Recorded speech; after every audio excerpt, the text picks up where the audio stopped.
Graças a Paz, mais uma manhã com vocês neste quadro Café com Reflexão. E eu queria ler para vocês hoje Mateus capítulo 1, versículo 18, que diz: Ora, o nascimento de Jesus Cristo foi assim, que estando Maria sua mãe desposada com José, antes de se ajuntarem, achou-se ter concebido do Espírito Santo. Então José, seu marido, como era justo e a não queria infamar, intentou deixá-la secretamente.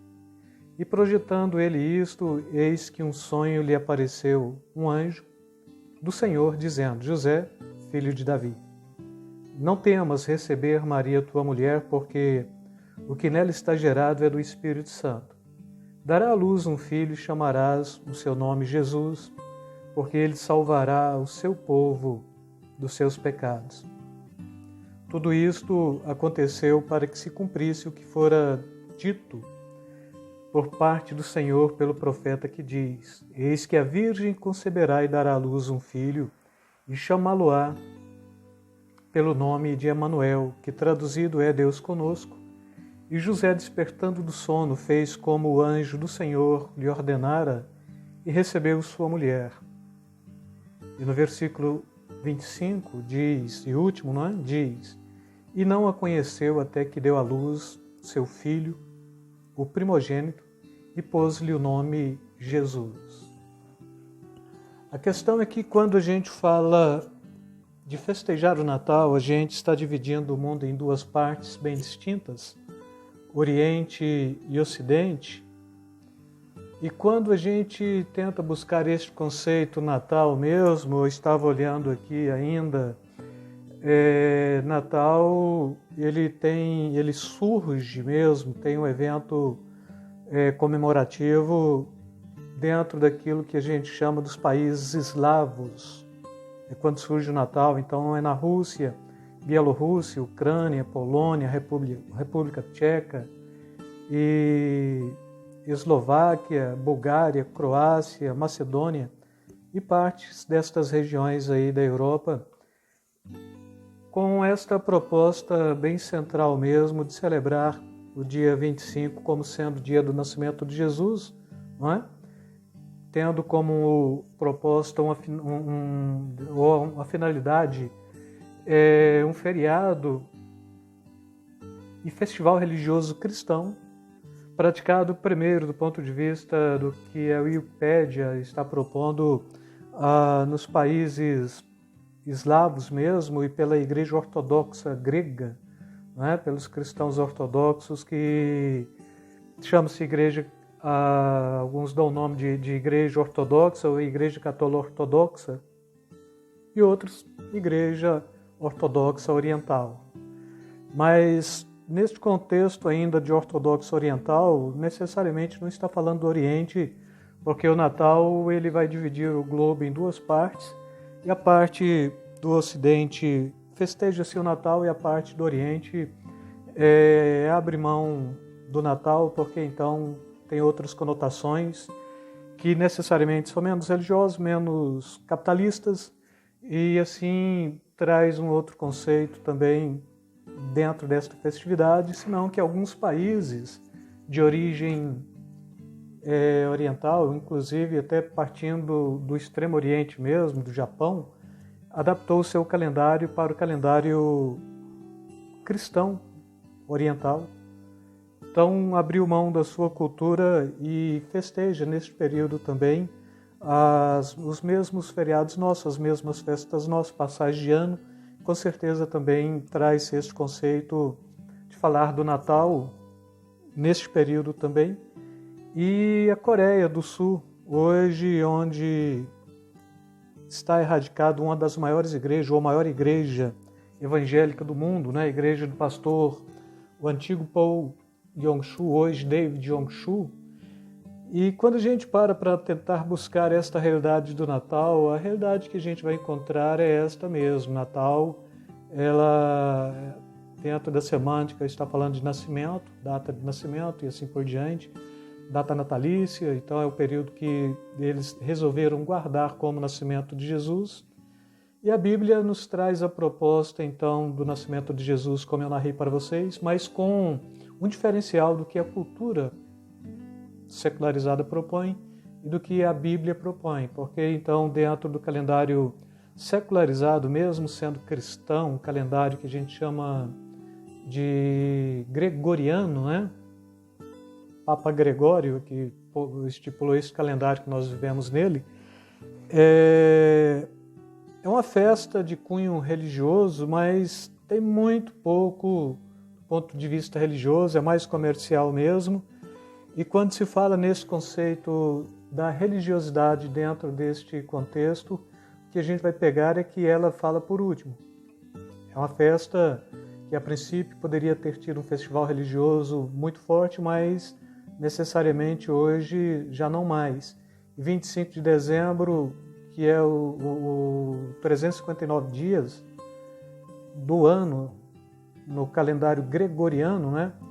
Faltam 6 para acabar o ano. Então, 365 dias, aqui está no 359 dias, e com isto traz esta cultura do calendário mesmo, e esse calendário nos traz esta proposta de que é tempo de parar para festejar, e como eu falei para vocês, Jesus, ele necessariamente não nasce dia 25, isto é um contexto do Cristo histórico, não é? Então você pega também o Cristo histórico, é o Cristo que a história conhece, é o Cristo que a ciência conhece, é o Cristo que a sociologia conhece, é o Cristo que o Ocidente capitalista conhece. Então você pega aqui o Cristo histórico, porque então é tempo de se vender, é tempo de se barganhar, é tempo de festejar e é tempo de criar muitas outras possibilidades para que a gente possa estar de fato caminhando dentro desta proposta natalina. Agora, irmãos, quando cai para dentro da igreja, a gente quebra esse conceito do Cristo histórico e a gente vai pegar a palavra de Deus como sendo a pauta, como sendo o argumento necessário. E aqui, quando Jesus nasce, ele nasce de fato para redimir a humanidade. Quando ele nasce, ele está, sobretudo, cumprindo uma profecia.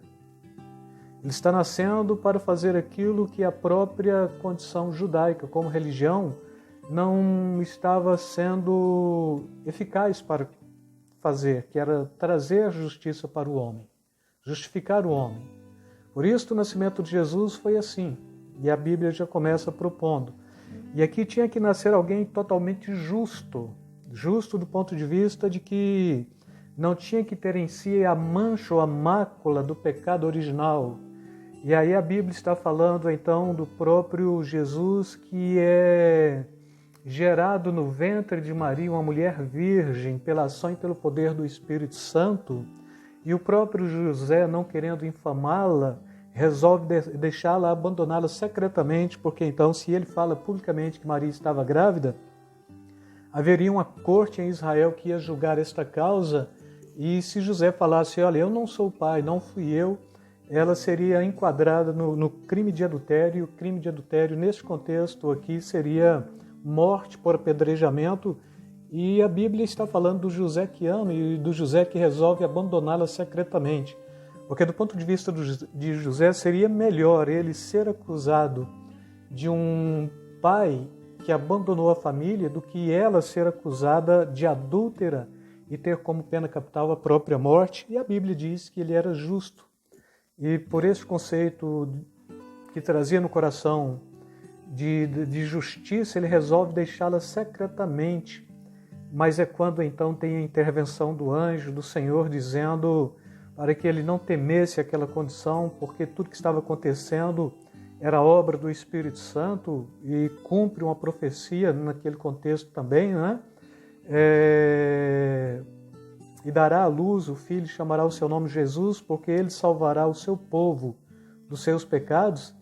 E aí, eis que a Virgem conceberá e dará à luz um filho, chamará o seu nome Emanuel, que traduzido é Deus conosco. Jesus, ou José, desperta do sono, compreendeu que aquilo então era obra de Deus. Ele não abandona a mulher, ele acolhe a mulher, ele toma a criança, ele cuida como sendo seu filho. E aí quebra aqui um paradigma também, um padrão da própria igreja, porque não a nossa igreja protestante, porque a Bíblia está falando de outros irmãos de Jesus, 2, 3 irmãos no mínimo, e 2 irmãs, porque está falando, não está entre nós os seus irmãos, José, Tiago e Judas, e também as suas irmãs. Então Jesus vem de uma família que traz um círculo de, no mínimo, 5 filhos depois dele mesmo. Então ele é o primogênito, né? De Maria, vamos dizer assim. E o conceito, alguns falam, não, é porque o termo irmão e primo era o mesmo, e não é, porque a palavra primo no grego é totalmente diferente da palavra irmão. E aqui, quando a gente está lendo no original, o original grego traz o conceito de adelphos, irmão, adelphóis, irmãos. E aí está falando de adelphóis acerca dos irmãos de Jesus. Mas a questão não é esta, a questão é que a gente chegou nesta data aqui mesmo do Natal, e mais uma vez a gente vai celebrar, mais uma vez a gente vai ter a possibilidade de imaginar o Cristo nascendo, o Cristo trazendo possibilidade de salvação. O versículo 18 está nos trazendo justamente isto. E este Cristo que redimiu a raça humana e que trouxe a possibilidade para aqueles que crerem, né? para os que creem mesmo no seu nome, e aí o próprio João está falando, e todos quantos o receberam, deu-lhes o poder de serem chamados filhos de Deus, a saber, os que creem no seu nome. Então o que nós temos é justamente isto, Cristo que nasceu para anunciar salvação, e por esta mensagem da salvação, aqueles que viessem a crer pudessem serem tornados filhos de Deus, a saber, os que crescem no seu nome. Enquanto Cristo ele era o primogênito de Maria, ele se torna o primogênito de Deus também, como sendo o irmão mais velho, mas o unigênito de Deus, como sendo eternamente gerado. Como Deus ele é unigênito, o eternamente gerado, mas como homem ele é o mais velho mesmo, porque no tempo e no espaço Jesus nasceu no século V da era cristã, um errozinho cronológico aí, né? Mas na consciência e na mente de Deus, que é onipotente, onisciente, onipresente, né? Presciente, este Jesus ele é eternamente gerado, e desde que começou, o próprio Deus começou a criar todas as coisas, já começou também na premissa de que Jesus era aquele que estava criando, e a Bíblia está falando em João, e tudo foi feito por ele, sem ele nada que foi feito se fez.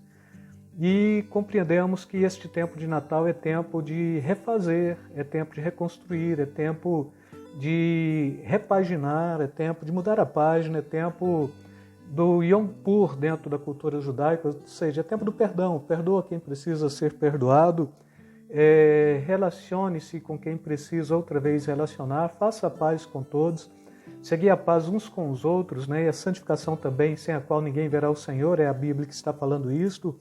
E nada melhor do que usar este tempo de Natal para que a gente possa usar estes argumentos, tanto da salvação, quanto da fé, quanto da festividade, quanto do menino que nasceu, quanto da salvação, quanto do Emmanuel, Deus conosco, não é? Deus que não só está conosco, mas que posteriormente Paulo está falando, o próprio Jesus está falando, se alguém crer nas minhas palavras, este é amado do Pai. E aqueles que são amados do Pai, então eu e o Pai viremos e faremos nele morada. Então ele não é só conosco, mas ele está em nós também. E com isto eu quero deixar esta reflexão natalina para vocês. Compreenda o Cristo que nasceu, mas que precisa nascer no seu coração, e que, como Emmanuel, precisa habitar no meio de vocês, no mínimo, e dentro de vocês, dentro da perspectiva bíblica, que é o correto. Com isso, mais uma vez, beijo na alma, beijo no coração. Deus vos abençoe rica e abundantemente, amados.